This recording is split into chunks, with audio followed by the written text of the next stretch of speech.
الحمد لله نحمده ونستعينه ونستغفره ونؤمن به ونتوكل عليه ونعوذ بالله من شرور أنفسنا ومن سيئات أعمالنا ونعوذ بالله من شرور أنفسنا ومن سيئات أعمالنا ونعوذ بالله من شرور أنفسنا ومن سيئات أعمالنا من يهده الله فلا مضل له ومن يضلل فلا هادي له أشهد أن لا إله إلا الله وحده لا شريك له وأشهد أن سيدنا وسندنا وشفيعنا ومولانا محمدا عبده ورسوله صلى الله تعالى عليه وعلى آله وأصحابه أجمعين وبارك وسلم تسليما كثيرا كثيرا أما بعد فأعوذ بالله من الشيطان الرجيم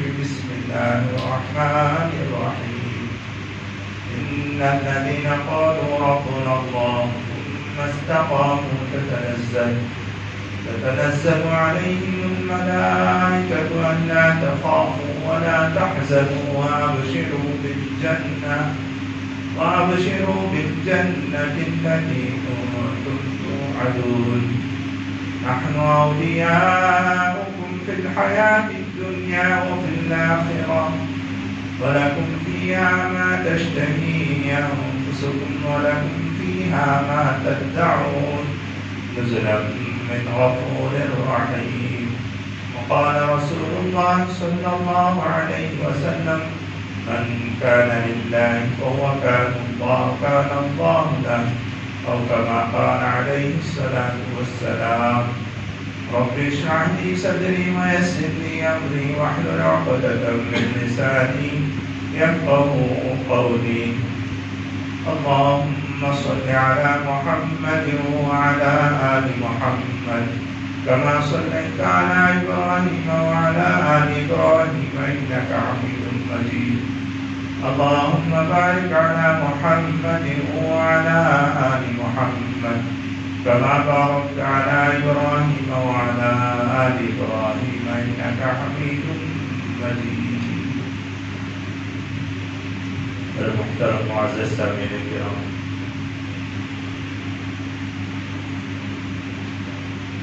اللہ تبارک و تعالیٰ نے ہمیں اور آپ کو دنیا میں جو بھیجا ہے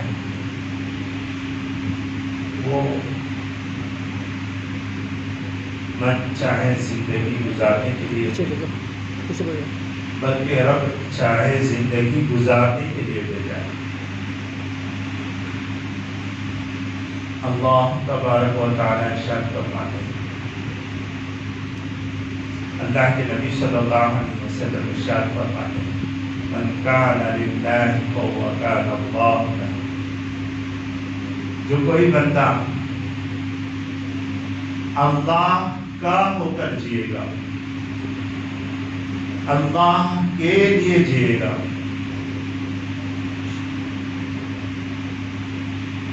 اللہ تبارک و تعالیٰ بھی اسی کا ہو گیا. ایک مرتبہ آپ سنے ہوں گے محمود و ایاز کا واقعہ، بہت بار سنا ہوگا. محمود بادشاہ تھا، ایاز اس کا بڑا. بادشاہ اعلان کیا، خوش تھا اور اعلان کیا جو کوئی آدمی آج کے دن جس چیز پر ہاتھ رکھتے وہ اس کا ہے. تو کوئی آیا بادشاہ سے لکھوا دیا کہ بادشاہ سلامت مجھے فلاں اتنے ایکڑ کی زمین چاہیے. اور ایک آیا اور ایک وزیر آیا، اس نے کہا مجھے فلاں علاقے کا گورنر بنا دیجیے. اور کوئی آیا، اس نے کہا کہ مجھے اتنا مال دے دیجیے. اور کوئی آیا اور کوئی آیا. ایاز ہے نا، یہ بھی غلام، یہ کا چھین رہا ہے۔ بادشاہ نے کہا ارے ایاز اتنے بے وقوف ہو، اتنے بے عقل ہو کہ جو میرے پاس نہیں رہتے، دور دور رہتے، وہ لوگ آ کر ہے نا اپنے نام پر بہت بہت جاگیر کر کے چلے جا رہے ہیں، مال و دولت حاصل کر کے جا رہے ہیں، تم خاموش کھڑے ہو، تمہیں کچھ نہیں چاہیے کیا؟ اس نے کہا ہاں مجھے بھی چاہیے، تو رکھنا ہاتھ۔ ایاز اللہ تعالیٰ نے اسے اتنا اچھا ذہن دیا تھا، غلامی تھا، اس نے ہاتھ بادشاہ کی پیٹھ پر رکھ دیا اور کہا کہ بس یہی چاہیے، مجھے بادشاہ چاہیے۔ بادشاہ ہنس کر بولا ایاز کتنا بیوقوف ہے، میں بوڑھا ہوں، میں کیا کام تیرا آ سکتا ہوں، تو مجھے چاہ رہا ہے۔ اس نے کہا، ایاز نے کہا، ایسا جواب دیا میرے دوستو، آج ہر کوئی اس طریقے کا ہو جائے نا، اللہ کی ویسی عبادت کرنے لگ جائے نا، وہ آ کر ہے نا دنیا کے خاطر جینے والا ہی نہیں رہے گا، سب کچھ عطا کے خاطر۔ اس نے جواب دیا بادشاہ سلامت، میں آپ پر اس لیے ہاتھ رکھا، یہ جو لوگ جتنے لوگ لے کر گئے ہیں نا، جتنے لوگ جو مال و دولت جاگیر کیا ہے اتنے ایکڑ زمین یہ سب لے کر گئے ہیں نا، وہ سب آپ کے ہیں، آپ نے ان کو تحفے میں دیا ہے۔ جب آپ میرے ہو جائیں گے نا، وہ سب میرا ہے، جتنا وہ لے کر گئے ہیں وہ سب کا سب میرا ہے، جب چاہے میں واپس لوٹا لے سکوں۔ ایسے ہی اسی طریقے سے میرے دوستو اللہ تبارک و تعالی، اللہ کے نبی صلی اللہ علیہ وسلم فرماتے ہیں جو اللہ کا ہو جائے نا، اللہ اس کا ہو جاتا ہے۔ اللہ کا ہم ہو گئے، اللہ کے لیے ہم زندگی جی رہے ہیں، تو ہم جو سوچتے نا وہ سب نہیں ہوتا، اللہ جو چاہے ہو سکتا ہے نا، کن فیکون، اللہ جب چاہے جیسا چاہے اللہ ہو جاتا ہے۔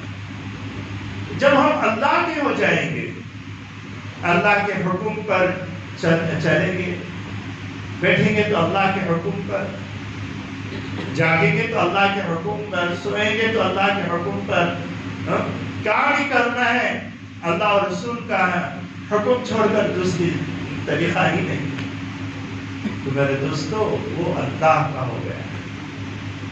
اب اس کے جی میں جو بھی آئے گا نا، وہ سب اللہ چاہنے والے بنتے ہیں، وما تشاءون الا ان یشاء، اس کا دل جو چاہے گا وہ، کیونکہ اس کا حکم وہ اللہ اور رسول کا مان کر چل رہا ہے، اسی کا بل بوتے پر وہ جی رہا ہے، اللہ ہی پر وہ جی رہا ہے، اللہ کے رسول ہی پر وہ طریقہ اپنا رہا ہے، اور وہ طریقہ چھوڑ کر دوسری زندگی نہیں کر رہا ہے، تو اس کے دل میں جو بات آئے گی وہ بھی اللہ ہی کا حکم ہوگا، جب چاہے جیسا چاہے وہ بنا لے سکتا ہے۔ یہ بہت بڑی پیاری زندگی ہے میرے دوستوں، اللہ کا ہو کر جینا۔ ہم جیے، ہم جی رہے ہیں، کبھی اپنی خوشی میں، کبھی اپنے بیوی بچوں کی خوشی میں، کبھی اپنے ماں باپ کی خوشی میں، کبھی آ کر ہے نا دوست احباب کی خوشی میں، رشتہ داروں کی خوشی میں، لیکن اللہ اور رسول کی خوشی میں کب ہم جئیں، کب ہم نا وہ وقت آئے، الم یعلم ان اللہ یرا، کیا نہیں جانتے تم کہ اللہ تمہیں دیکھ رہا ہے؟ تو ہم زندگی کیسے گزارنا چاہیے؟ میں یہاں پہ ایک مثال دیتا ہوں۔ اب ورکر ہیں، ملازم ہیں، ملازم ملازمت کر رہا ہے، کبھی ادھر سے ادھر چلے جا رہا ہے، کبھی ادھر سے ادھر آ جا رہا ہے، کبھی فون میں چیٹنگ کر رہا ہے، کبھی ادھر سے ادھر فونوں سے بات چیت چل رہی ہے اور کام بھی کر رہا ہے، لیکن وہ نہ کبھی کبھی آتا ہے، جب وہ آ جائے نا پورا چیٹنگ کال اور ادھر ادھر کے کام سب ایک طرف، اور انہیں آ کر ہے نا پورا دھیان کام کی طرف ہوتا نہیں ہوتا۔ اللہ فرماتے ہیں الم یعلم بان اللہ یرا، کیا تم نہیں جانتے کہ اللہ تمہیں دیکھ رہا ہے؟ کیا تمہیں نہیں جانتے اللہ تمہیں دیکھ رہا ہے؟ اللہ تبارک و تعالیٰ نے ہمیں ماں پیٹ سے مسلمان بنا کر پیدا فرمایا۔ اب یہ اللہ کا بہت بڑا شکر ہے، احسان ہے میرے دوستو، یہ اللہ کا فضل ہے۔ بے ماں کے جتنی نعمتیں ہیں نا، ان سب میں سب سے بڑی نعمت یہ اسلام کا ہے، اور یہ اسلام کے طور طریقے ہمارے اوپر ابھی بھی آثار ہیں، اتنے گئے گزرے ہیں پھر بھی آثار ہیں۔ ان کے بارے میں اللہ تبارک و تعالیٰ کیا فرماتے ہیں قرآن پاک؟ ان الذین قالوا ربنا اللہ ثم استقاموا تتنزل علیہم الملائکہ، فرماتے ہیں کہ جو لوگ اپنے رب اللہ کو اپنا رب بنایا، جو لوگ اللہ کو اپنا رب بنایا، اللہ کا حکم اس کی زندگی میں اللہ کا حکم ہر وقت وہ اللہ ہی کے حکم پر چل رہا ہے، اپنی منمانی نہیں کر رہا ہے، منمانی زندگی چھوڑ کر رب چاہے زندگی گزار رہا ہے۔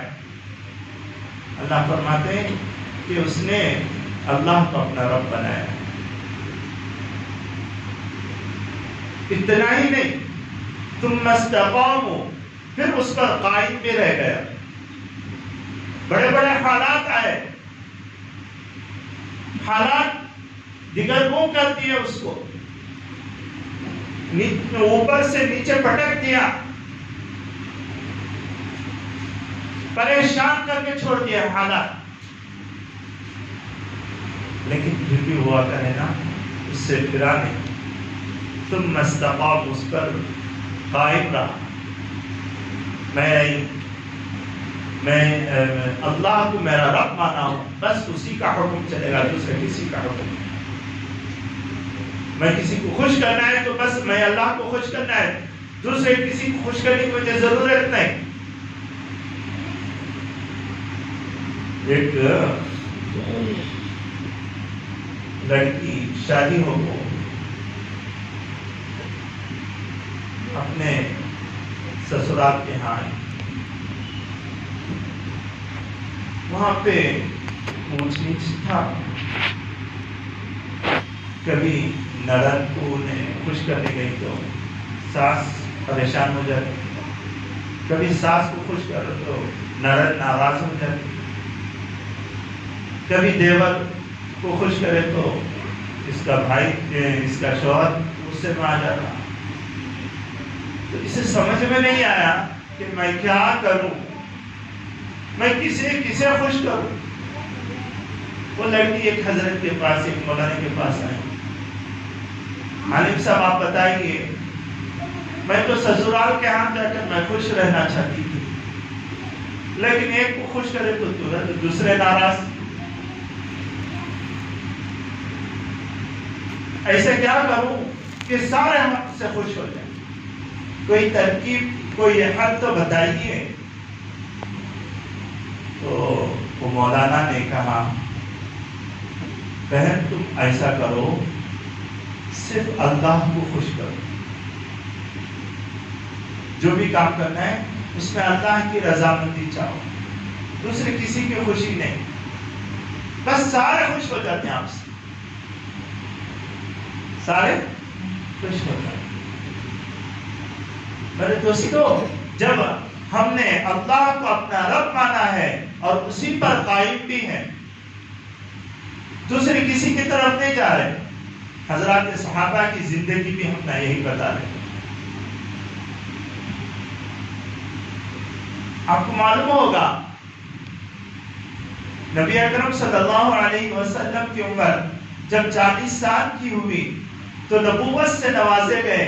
نبوت کے بعد نبی اکرم صلی اللہ علیہ وسلم وہاں مکے میں جو بھی ساتھ میں رہتے تھے ان سے اسلام کے بارے میں بتایا، اللہ کے بارے میں بتایا، اپنا رسول ہونا بتایا. ہاں تو جو لوگ اسلام قبول کرتے تھے اس میں ایک دو ایسا آتے جاتے تھے، اور اس میں سب سے زیادہ طبقہ غریب کا طبقہ تھا. مالدار کا طبقہ تو عیش و عشرت میں رہتا نا، کون کیسے بھی لڑ، کون کیسے بھی جاؤ، ٹینشن صبح دیکھا جائے. یہ غریب کا طبقہ ہر چیز میں غریب کا طبقہ آگے رہتا ہے، چاہے وہ خوشی میں ہو نہ خوشی میں. ہمارے دوست بڑے بڑے رہیں گے، کوئی BMW کار میں جانے والا ہوگا، کوئی بنس کار میں سفر کرنے والا ہوگا، کوئی اور کار میں سفر کرنے والا ہوگا، سب رہیں گے. لیکن یاد رکھو یہ سب دوستان ہیں، لیکن ہمیں مرنے کے بعد کھاتا دینے والا غریب ہی آئے گا، یہ نہیں آئے گا. انہیں BMW کار میں بیٹھ کے سیدھا قبرستان پہنچے گا، چاہے کتنا بھی دوست ہو، کتنا بھی پکا دوست ہو. یہ بات یاد رکھ دیجیے. غریبوں کو غریبی کی تعریف کبھی مت دیجیے. یہ مرنے کے بعد بھی کام آنے والا ہے، ہمارا کام آنے والا ہے. اسلام کو بھی یہی غریب کام آیا ہے. غریبی ہونا کوئی ذلت کی بات نہیں، بلکہ غریبی ہونا ایک شان ہے. ہاں لیکن وہ غریبی اللہ سے ملانے والے ہیں، گناہوں پر اکسانے والے نہ. میرے دوستو، تو یہ جو غریب طبقہ تھا نا وہ سب سے زیادہ اسلام قبول کرنے والا تھا. ان زمانے میں غریب طبقہ کون سا تھا معلوم؟ غلام، باندی، یہ طبقہ تھا. لوگوں کو خرید لیا کرتے تھے پہلے زمانے میں اور اس کو بیچ دیا کرتے تھے. جب وہ بیچ دیا تو وہ اس کا نوکر رہا، صبح سے شام تک 24 گھنٹہ اس کا کام کرتا رہے گا. اسے جو چاہے وہ کھلائے گا، جیسا چاہے ویسا سنائے گا، جیسا مرضی چاہے اس کو ویسا استعمال کرے گا. اس کو غلام اور کیا بولتے ہیں، اور خادمہ بولتے ہیں. تو یہ طبقے میں حضرت سمیہ رضی اللہ تعالیٰ عنہ ایک بوڑھیا عورت تھی. وہ ایک کسی مالدار شخصیت تھی، وہ باندی تھی. اس کے شوہر بھی غلام تھے، حضرت یاسر. تو ہوا یہ کہ وہ آدمی اللہ کے نبی صلی اللہ علیہ وسلم پر جو بھی ایمان لے آتے تھے تو وہ لوگوں میں اگر کوئی ان کا غلام یا باندی ہوتی تو اس کو بہت تکلیف دیتی. یہ حضرت سمیہ رضی اللہ تعالیٰ عنہ بھی جب ایمان قبول کرتے تو اس کو بہت ستاتے اس کے جو آقا ہوتے.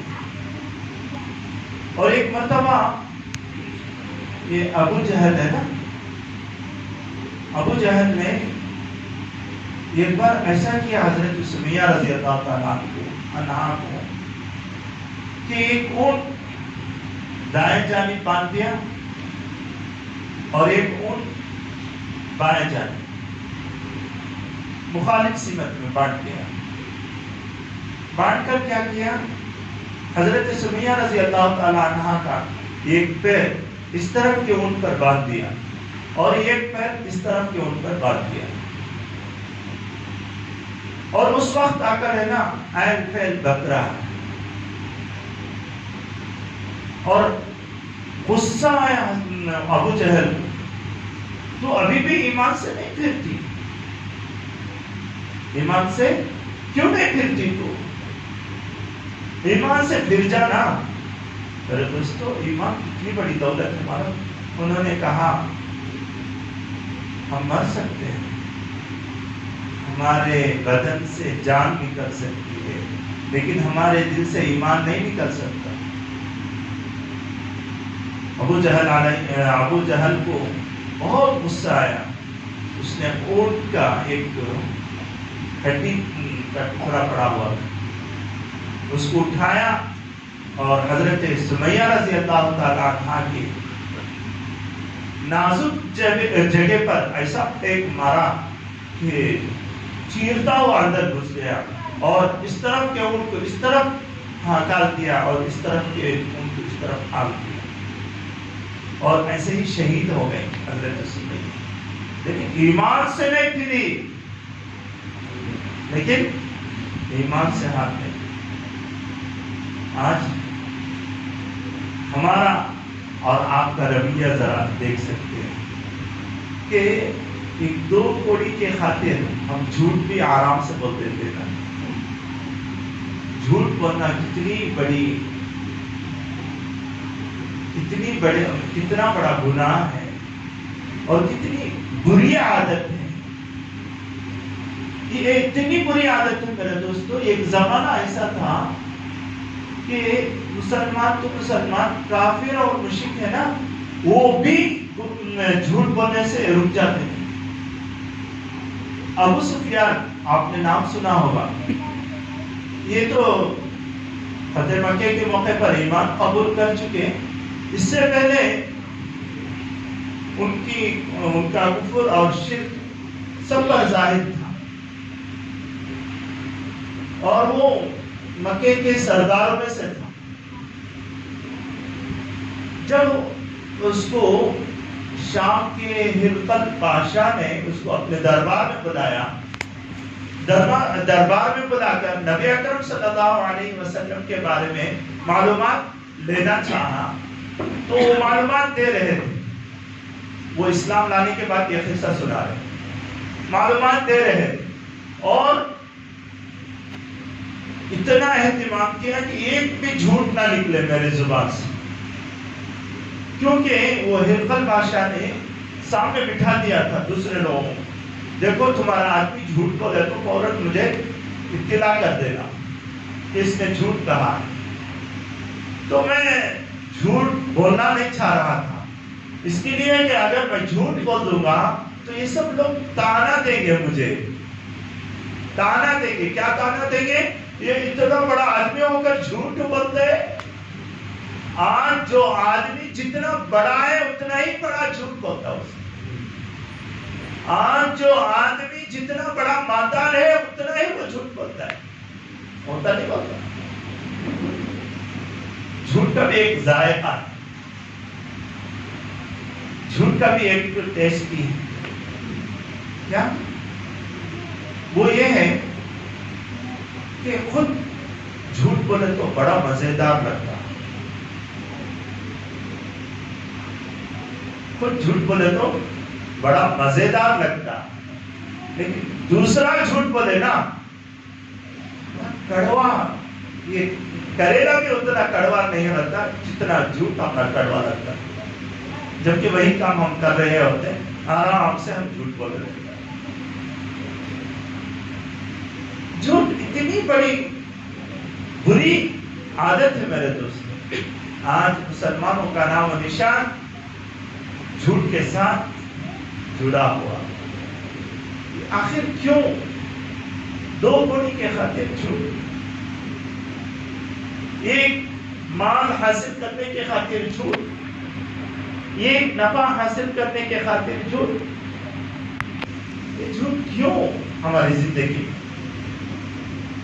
اللہ کے نبی صلی اللہ علیہ وسلم اللہ سے یوں دعا کرتے، اللہم طہر قلبی من النفاق وعملی من الریاء ولسانی من الکذب وأعینی من الخیانہ فإنک تعلم خائنۃ الأعین وما تخفی الصدور۔ اے اللہ میرے دل کو پاک کر دے نفاق سے، اور میرے عمل کو ریا سے پاک کر دے، دکھلاوے سے پاک کر دے، اور میری زبان کو جھوٹ سے پاک کر دے، اور میری آنکھوں کو یہ بد نظری سے پاک کر دے۔ فإنک تعلم خائنۃ الأعین وما تخفی الصدور، بے شک تو جانتا ہے، دیکھتا ہے، اور دلوں کی بھیدوں کو، ہمارے سینوں میں جو بھیدیں چھپے ہوئے ہیں ان سب پر تیرا کنٹرول ہے۔ اللہ کے نبی صلی اللہ علیہ وسلم اس سے پناہ مانگا کرتے۔ اور قرآن پاک میں اللہ تبارک و تعالیٰ نے فرمایا لعنت اللہ علی الکاذبین، بھٹکار ہو اس کا جس نے جھوٹ بولے، لعنت ہو ان پر جو جھوٹ بولتے ہیں۔ آج ہماری زندگی میں کتنا جھوٹ ہے، ذرا سوچیں میرے دوستو۔ ہم تو چاہتے یہ ہیں کہ ہماری موت آئے لیکن ایمان کی حالت میں آئے، یہی چاہتے نا؟ ایمان کی حالت میں موت آئے نہ آئے، چاہتے نہیں چاہتے؟ ایمان کی حالت میں موت آئے، یہی چاہتے ہیں۔ یہاں پہ سوال میں یہ کرتا ہوں کہ ایمان کے حالت میں موت آنے کا تو ہم چاہتے ہیں، لیکن ایمان پر زندگی کیوں نہیں گزارتے؟ ایمان کی حالت میں زندگی کیوں نہیں گزارتے؟ ایمان کی باتیں کیوں نہیں سیکھتے؟ دین اسلام کو کیوں نہیں اپناتے زندگی میں؟ مرنا تو چاہتے ہیں کہ ہمیں ایمان کی حالت میں موت، اللہ کرے کہ ہمیں ایمان کی حالت میں موت ہو، لیکن میرے دوستو ایمان کی حالت میں ہم زندگی گزاریں گے تو ایمان کی حالت میں ہماری موت آئے گی۔ تو میرے دوستوں میں بتا یہ رہا تھا کہ اللہ کے نبی صلی اللہ علیہ وسلم فرماتے ہیں من کان للہ کان اللہ لہ، جو اللہ کے لیے زندگی گزارے گا، اللہ کے حکموں پر زندگی گزارے گا، اللہ کے چاہ کر زندگی گزارے گا، اللہ بھی اس کا ہو جائے گا، اللہ بھی اس کا ہو جائے گا۔ آج پتہ نہیں میرے دوستوں، امت مسلمہ پر اللہ کی مدد، نصرت، اعانت آنا آتی ہے یا نہیں آتی ہے، آنکھوں سے ہم دیکھتے ہی نہیں ہیں۔ یہاں سے وہاں تک مسلمانوں پر ظلم و ستم ٹوٹے جا رہے ہیں، مسجدیں چلائی جا رہی ہیں، مسجدوں کے اندر قرآن پاک کی بے حرمتی ہو رہی ہے، مسلمانوں کو کاٹا کوٹا جا رہا ہے، باہر کنٹری میں نہیں، ہمارے اسی کنٹری کے اندر۔ آخر کیا وجہ؟ آخر وجہ کیا؟ ہم تو اللہ کو چاہنے والے نا، اللہ کیوں اتنا چھوٹ دیا ہے ان لوگوں کو؟ کس لیے اللہ چھوٹ دے رہا ہے؟ میرے دوستو ایک بادشاہ ہے، بادشاہ کی ایک اولاد ہے، بادشاہ کا ایک بیٹا تھا، وہ بگڑ گیا تھا۔ بادشاہ دیکھا، سدھارا، اور کچھ بولا، اس کو آگاہ کیا، تنبیہ کی، نہیں سدھرا۔ بادشاہ نے کیا کہا، کیا کیا کہ اپنے ایک ملازم کو، اپنے ایک نوکر کو، اپنے ایک وزیر کو بلایا اور کہا کہ اس کو سدھارنا تمہارا کام۔ وہ بادشاہ کا بیٹا ہی نہیں، بادشاہ کے قریب ہوتا نا، بادشاہ کا بیٹا ہو تو کیا سب کچھ ہو رہے بادشاہ، لیکن اس کو سدھارنے کے لیے کون مار رہا ہے؟ اس کا نوکر، اس کا خادم، اس کے تنخواہ میں پڑھنے والا،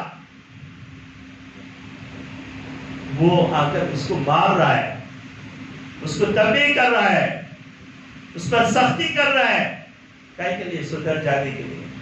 اسی طریقے سے میرے دوستو، ہم بھی اللہ کے بندے ہیں، بے شک ہم اللہ کے بندے ہیں، اور ہم بگڑ گئے، ہم اس کو سدھارنے کے لیے ان لوگوں کو ہم پر چھوڑا ہے۔ سدھار لاؤ زندگی، من چاہے زندگی چھوڑو، رب چاہے زندگی پر آ جاؤ، سدھار لاؤ میرے دوستو۔ سدھار لائیں گے تو حالات بدلیں گے۔ اللہ کرے کہ ہمیں اس کی توفیق، اللہ تبارک و تعالی ہم سب کو عمل کرنے کی توفیق عطا فرمائے۔ آمین۔ وآخر دعوانا الحمدللہ رب العالمین۔